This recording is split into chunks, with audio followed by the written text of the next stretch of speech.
Hello friends, today in this video I will show you how to reduce background noise in Windows 11. So guys, if you are recording something and you are facing background noise, so to reduce, just follow some easy steps. Click on start, type here control panel, open control panel. Now here select view by as large icons,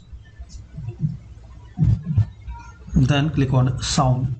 Now here click on recording, select your microphone, then properties.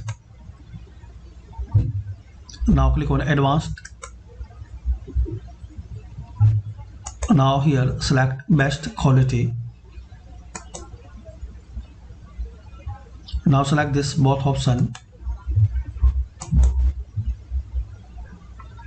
then click on apply and click on OK.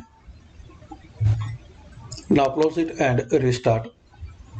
So guys, this way you can fix and resolve and you can reduce background noise in Windows 11. Thanks for watching. Please comment this video useful for you or not, and please share, like and subscribe this channel for more useful videos.